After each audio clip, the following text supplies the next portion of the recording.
আসসালামু আলাইকুম প্রিয় বন্ধু বান্ধবীরা, সাদিকা সিদ্দিকের চ্যানেলে আপনাদের স্বাগতম। আশা করছি আপনারা ভালো আছেন। আলহামদুলিল্লাহ আমি আল্লাহর রহমতে ভালো আছি। এই দেখুন, আগের ভিডিওতে যে আপনারা দেখেছিলেন যে পিঠা বানাইতেছি রাত্রে, তাই এখান থেকে আবার দেখাইতেছি।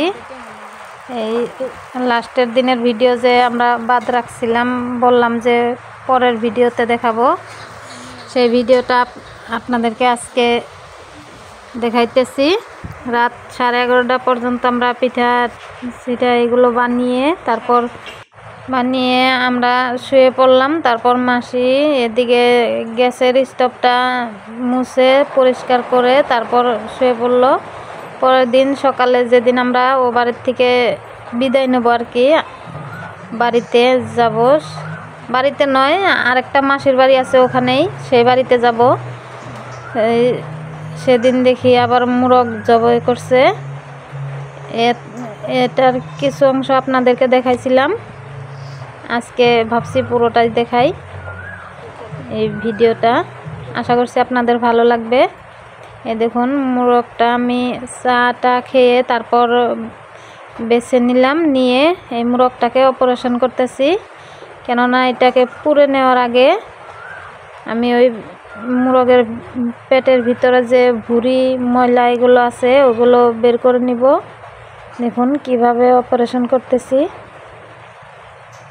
আমরা তো ডাক্তার বা MBBS নয়, সেজন্য ব্লেড দিয়ে এইভাবে কেটে কুটে অপারেশন করতেছি। আপনারা দেখতে থাকুন। আর এইভাবে অপারেশন করেই ওই মোরগ বা মুরগি যাই হোক, ওগুলো আগুনে সেকা দিতে লাগে।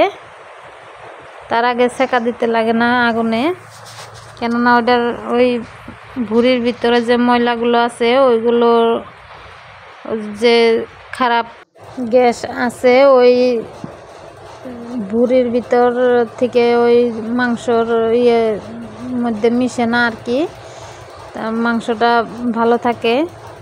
ওই মাংসগুলো খাইলে শরীরের কোনো ক্ষতি হয় না। আর হাদিসের হিসাবেও এইভাবে আগে ভুঁড়িটা বের করে নিয়ে তারপর মোরগ মুরগি বা অন্য যাই কিছু আছে যেগুলো সেকা দিতে লাগে আগুনে, সেগুলোকে এইভাবে ভুঁড়ি আগে বের করে নিয়ে তারপর আগুনে সেকা দিতে হয়। আশা করছি এই কাজটা যে করলাম, এটা করার একটাই উদ্দেশ্য যে আপনারা দেখলে যারা হয়তো ভুঁড়ি পেটে রেখে সেকা দিতে চান না, তারা আগে এইভাবে ভুঁড়ি বার করে নিতে চান, তাদের অল্প হলেও সহায় হবে। সেজন্য এটার পুরো ভিডিওটা দেখাইলাম আর কি, নাহলে অত দেখানোর দরকার ছিল না। আমি এইভাবে ওই মোরগের ভিতর থেকে ভুঁড়ি ওইগুলো বের করে নিলাম, নিয়ে এখন আগুনে সেকা দিতে নিয়ে যাব।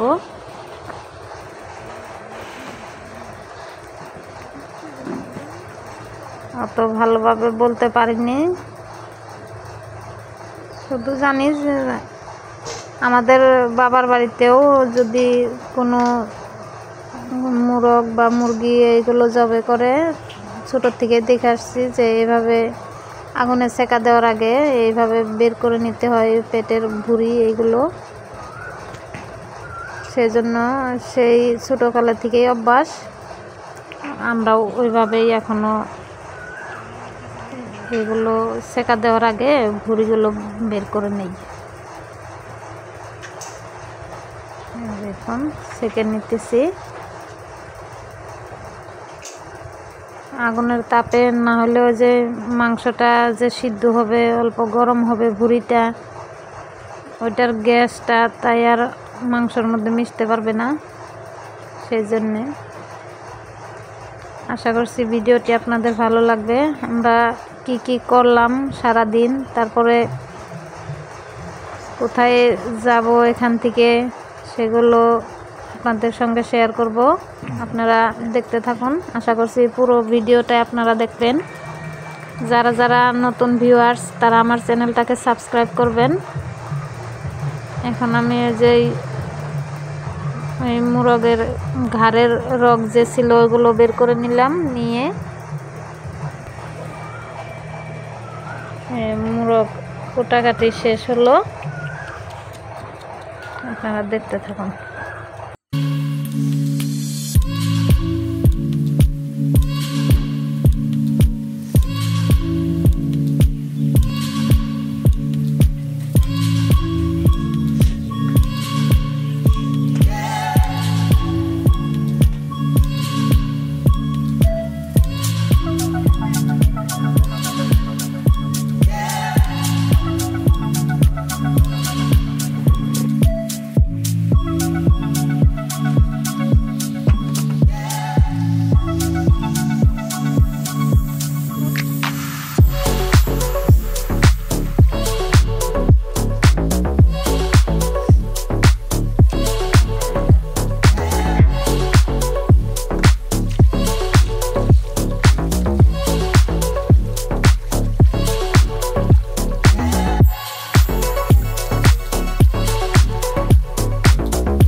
মাংসটা কেটে নিয়ে তারপর আমি ধুইতে আইলাম।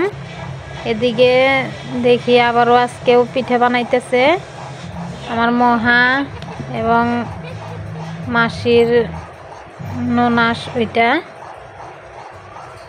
আমার খালাতো বোন যা আছে ওর পিসি, ওর নামটা নিতেছি না, তাই অল্প খালাতো বোন করেই বলতেছি। ওনারা পিঠা বানাইতেছে আজকেও। আমি এদিকে মাংসটা এই রান্নার জন্য রেডি করতেছি, মশলাপাতি এগুলো দিয়ে। কাঁচা লঙ্কা এগুলো গ্রাইন্ড করে নিয়েছিলাম, আদা রসুন কাঁচা লঙ্কা ওগুলো গ্রাইন্ড করে দিয়ে দিছি। হলদির গুঁড়ি, জিরার গুঁড়ি, গরম মশলা, মরিচের গুঁড়ি, লবণ এগুলো সকল মশলাপাতি দিয়ে, যেহেতু আমি একা একাই ভিডিও করতেছি তাই দেখুন কিভাবে আমি সরষের তেল ঢাললাম হাতে, পরে নিতাও এইভাবে মাখিয়ে নিতেছি। মাখিয়ে অল্প সময় রাইখা দিব। দেখুন কত সুন্দর হয়েছে এটার কালার। লেগ পিস, কে কে লেগ পিস খাইতে ভালোবাসেন?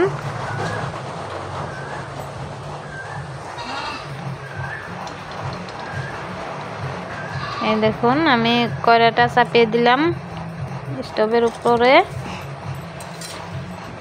এখানে মাসি বলছিল যে সরষের তেল অল্প বেশি করে দিবে, তাই আমি আবার ভাবছি যে বোতলে যতটুকু তেল আছে সবটুকুই দিতে বলছে। আমি বোতলে যতটুকু ছিল সবটুকুই দিয়ে দিছিলাম। এখন আবার মাসি এসে বলল যে এত তেল দিলে।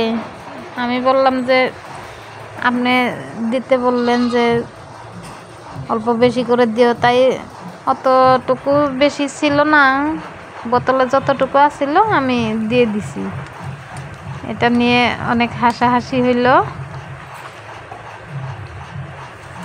তারপর আর কি করব, গরম তেল একটা টিফিনের বাটিতে আমি উঠিয়ে রাখলাম, অন্য একটা সবজি রান্না করতে পারবে ওইটা দিয়ে।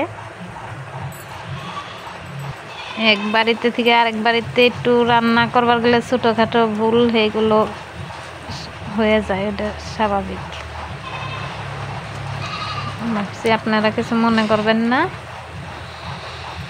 আমারও বুঝতে অল্প ভুল হয়েছিল। আমি দেখাইনি যে সবটুকু দিয়ে দিমুন কি। এদিকে পেঁয়াজগুলো লাল লাল হয়ে গেছে, আমি মাংসগুলো দিয়ে দিলাম। কিভাবে রান্নাগুলো করতেছি আপনারা দেখতে থাকুন, আশা করছি আপনাদের ভালো লাগবে। দেখুন এইভাবে আমি মাংসগুলো কষিয়ে নিতেছি। মাসি বলছিল যে আমি রান্না করি, আমি বললাম যে নয় আমি রান্না করি, আমার ভিডিওতেও কাজে আসবে, সেই জন্য আমাদের বাড়িতে কি কি করলাম সেগুলো একটু দেখাবো। সেই উদ্দেশ্যে আমি এই ভিডিও বানাইতেছি এবং রান্না করতেছি।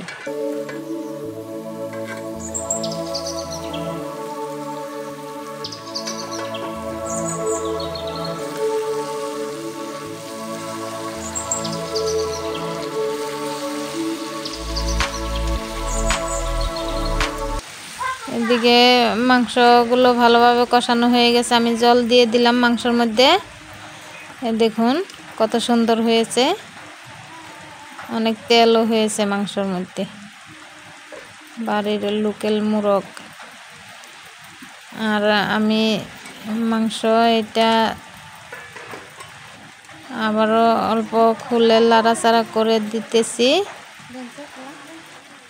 দিয়ে তারপর ঢাকনা দিয়ে আমি রেডি হইতে যাব, কেননা আজকে আর এই বাড়িতে থাকবো না। রাস্তার ওই পাশে আরেকটা বাড়ি আছে মাসির, ছোট মাসির বাড়ি, ওই বাড়িতে যাব। এদিকে সিদ্ধকুলি পিঠা বানাইছে, ওগুলো রেডি। আমরা সবজিটা চড়িয়ে তারপর গা গোসল ধুয়ে এসে রেডি হয়ে তারপর খাওয়া দাওয়া করে নিলাম। খাওয়া দাওয়া করে তারপরে দই মিষ্টি এগুলো খাইতেছি। অনেক কিছু আয়োজন করছে, অনেক সমাদর করলো।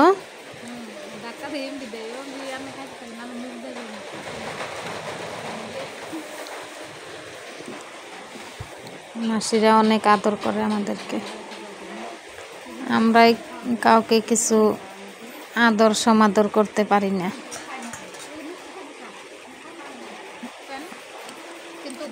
আমাদের 4টা মাসি, 4 মাসি আমাদেরকে খুব আদর করে ছোটোর থেকেই।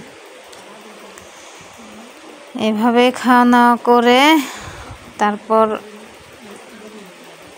খাওয়া না হতে না হতেই আমাদেরকে আবার এই মহা আম আনছিল, বললো যে ওদেরকে আম দাও খাইতে। পরে আম খাইলাম, খাইয়া ও বাড়ির থেকে বিদায় নিলাম, নিয়ে ছোট মাসির বাড়িতে যাব, সেজন্য কিছু ফলমূল কিনতেছি। অল্প বেহাতি কিনতেছি, সদাই আপনারা কি বলেন বা। এই দেখুন আমরা ছোট মাসির বাড়িতে চলে আসলাম।